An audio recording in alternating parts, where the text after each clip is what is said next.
Welcome back to the Auto Obsessive Garage. Chadwick with you again for another installment of the Auto Experience series. And today, first and foremost, I want to thank my wardrobe crew for helping me nail the look of Joaquin Phoenix when he had that awkward interview with David Letterman some years back. Guys did perfect. Expect a salary bump after this video is published. Back to the car review. We are in a very special car, one of the most special cars ever made in my opinion, a 1991 Mitsubishi Galant VR-4. Now why the VR-4 designation is important in this case is because this Galant packs a 4G63 turbocharged 2-liter engine, putting out around 200 horsepower. That's pretty awesome. And the VR-4 also stands for a lot of fours. I don't know if I'm gonna nail them all, but let me take a shot. We have 4 doors. That one's pretty easy. 4-wheel drive, 4-wheel steering, 4-wheel ABS, 4-wheel disc brakes, independent suspension at all 4 corners, and a dual overhead cam engine that has 4 valves per cylinder. It's a lot of 4s. Probably missed a few. Comment below. This car is also very exclusive, very rare. The Mitsubishi Galant VR-4s were only sold for 2 years in the United States, 91 and 92. In 91, there were 2,000 units sold. In 92, there were only 1,000 units sold. And the cool thing about the Galant VR-4 is each one has a numbered plaque on the dash denoting which number it is and which year it was produced. So that's pretty cool. That's fun to talk to when you're hanging around all your Galant VR-4 buddies. Fond memories of 1114. Maybe. So I've owned 4 of these cars, so 4 out of the 3,000 brought to the States. I still have to up my collection game a little bit, I guess, and try to get them all, try to catch them all, if you will. But they are super rare, super hard to come by. Now, this one in particular, let's speak about the specific car I'm driving today. It's a one-owner example. This lady purchased this car new from a Mitsubishi dealership in late 1990, early 1991, and owned it for 30 years.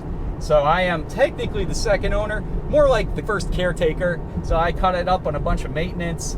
A lot went into making this car as reliable and as stock and as well performing as it is today. Please check out my build series on this specific car. I do quite a bit of work, a lot of deferred maintenance, timing belt water pump, and put a new rebuilt turbo in it. So the thing is, it's hard to find these cars nowadays. And I think, well, it was always hard to find these cars, but extra hard now because, you know, time ravaged them, accidents, rust, poor modification owners. So I don't think these things got hit as much by the Fast and the Furious crowd as the DSMs did, just based on their looks. I think the looks are gorgeous, but it just doesn't scream like tuner car or super sleek design. It's a 4-door sedan, very subtle looks. It's definitely a sleeper, which you guys know I love. Just like my 89 show, I just love a good sleeper that can, you know, stomp some butt when it needs to. So these kind of made it through that period for the most part, and that's fantastic. So kept a lot of them stock. At least the exterior remains stock looking on a lot of these.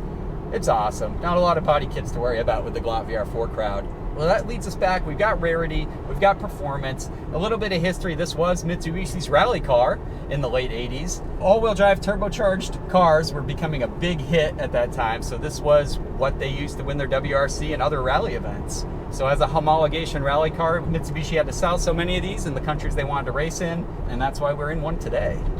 Market-wise, Mitsubishi Galant VR-4. The entire owner forum is questioning why our cars aren't worth $20,000. They are rare. They are homologation rally specials. and they have a lot of performance punch, and they're super exclusive. But the Galant VR4 never really caught fire like other performance cars in the early 90s. You know, NSXs, Supers, 300ZX twin turbos. Prices are going way up. How about the Galant VR4? Its price steadily increased for sure. Back in the day, you could buy a pretty good one for $3,000 to $4,000. Nowadays, you're really expecting to spend between $6,000 and $10,000, and I'm talking about a good running, you know, stock, in good shape example, okay?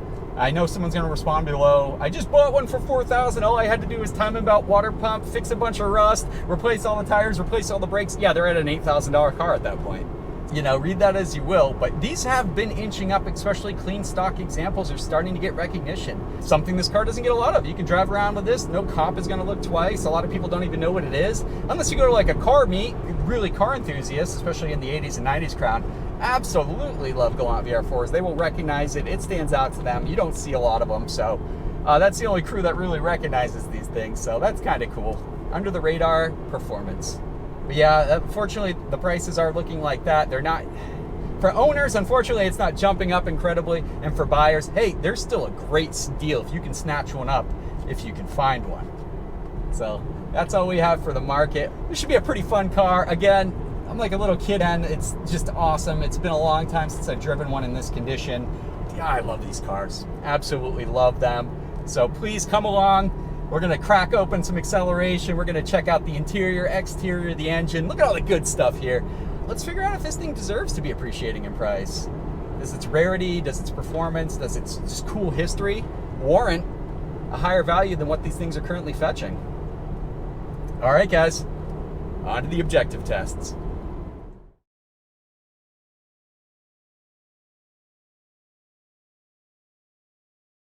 All right, we've got the Galant VR4 up on the scales. Let's go ahead and check out this curb weight and front and rear balance. At 3,300 pounds, the Galant VR4 isn't exactly a lightweight, although this weight is not terrible for an all-wheel drive sedan. The Galant VR4's 60-40 front-rear weight distribution is indicative of the platform's front engine, front-wheel drive, original layout.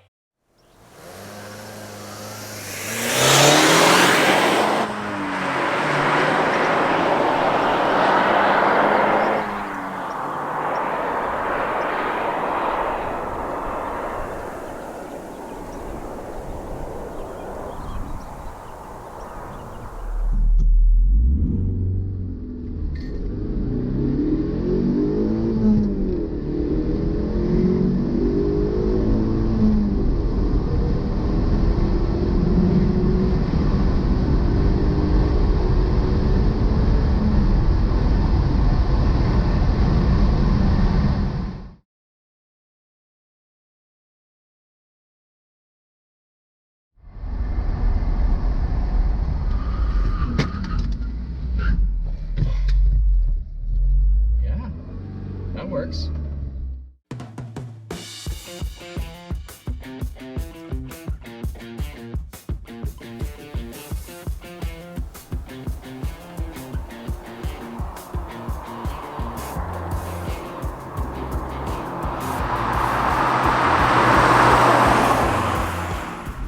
In factory spec, the Galant VR4 is a soft, wallowing cornering machine, a somewhat far cry from the rally-going version. Of course, this can all be remedied by the aftermarket, but I feel like we can say that about any car, so this is purely a review of a stock example. Four-wheel steering becomes active at speeds in excess of 35 miles an hour, with an easily identifiable impact on how much steering input is required at the corner. This can be a bit tricky in highly technical sections where you often dip below that speed. This requires the driver to be keenly aware of how much steering to input relative to the vehicle's speed. Pro tip, just keep it over 35 miles an hour. The mechanical grip offered by the all-wheel drive system is commendable, and post-apex throttle application allows the Galant VR4 to grip and go at corner exits, as a rush of boost strongly pulls the car through the rev range.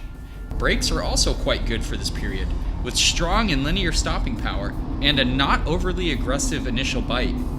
I would label them overall as just simply being strong and smooth. A subtle sedan with a squared-off design may have kept the Galant VR-4 out of the hands of some questionable car-modifying youths.